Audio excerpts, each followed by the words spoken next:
Good morning, my dear amigo. Magluto muna tayo ng ginataang pasayan. In Bicol, we call it pasayan. Sa Tagalog, hipon.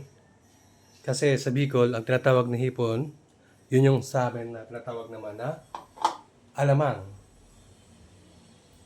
Well then, gagamitin natin yung kawali na pinagprituhan kagabi. May mantika na siya, so diretso na tayo. Okay, sandihan na natin.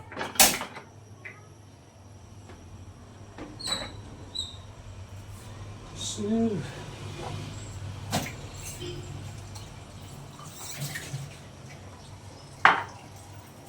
since kulang yung gata natin, ito yung gagamitin natin pound sa baho una.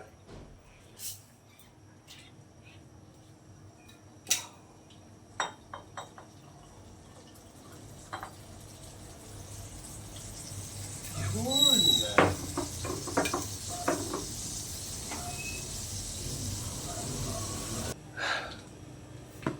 So, uy!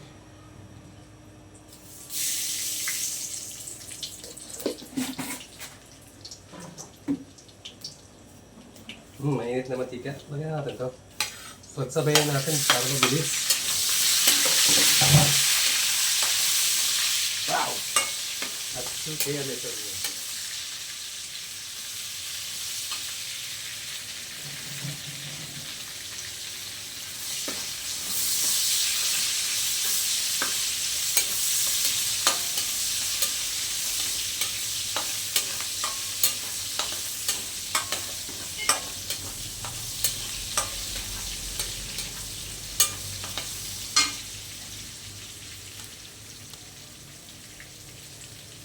Pepper.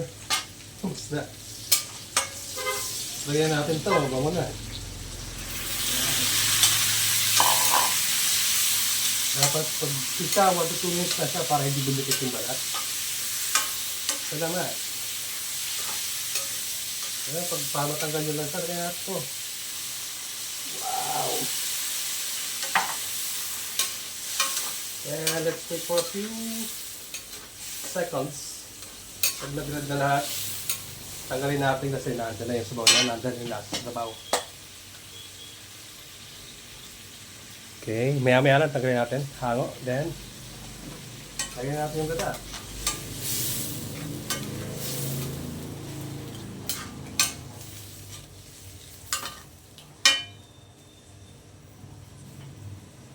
Sa mabilis lang. Okay. Over a minute na, so tanggalin na natin. Ginagawa natin. Hindi mo overcook.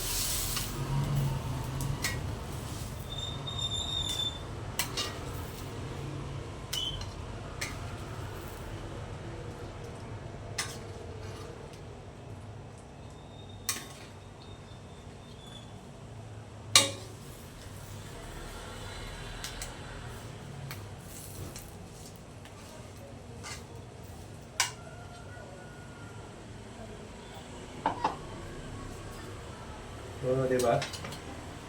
Ngayon, pwede mo nalagay yung sitaw para lumambot ng konti. Takpi, amigo. Ayan. Pag lambot ng konti, lagay natin yung pecha, tapos kita, pagkulo, lagay yung hipon. Ganoon lang yun. Kung sa tingin mo, malambot na yung sitaw, pwede mo nalagay yung pecha eh. Diba? Ganito lang. Ouch! Malit yung takip.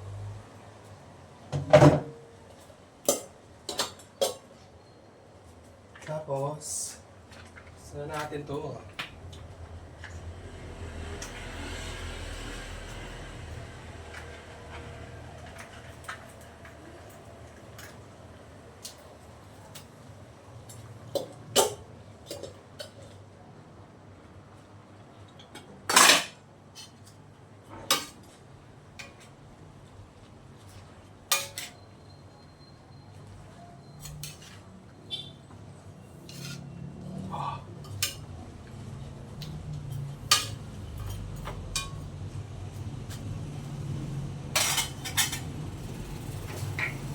Konti lang yan amigo kasi tatatlo lang naman kami kumakain dito.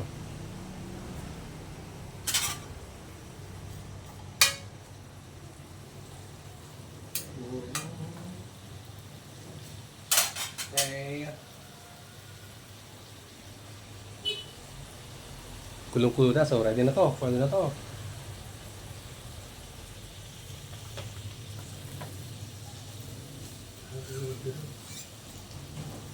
Wow.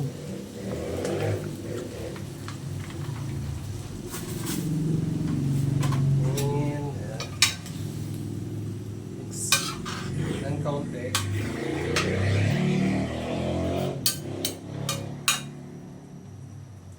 Tapos antayin natin kumulo. Sumamot yan, tapos lagyan natin yung hipon. Alright, kulong-kulo na. Lagyan natin yung hipon. Then, pakuloy natin ng mga 2 minuto pa. That's it. Yan na yun. Ay, ulam na tayo.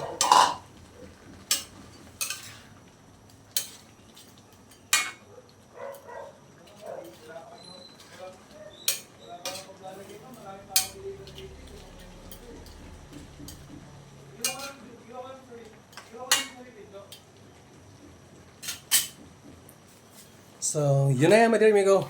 Ulam natin for today. Bye for now.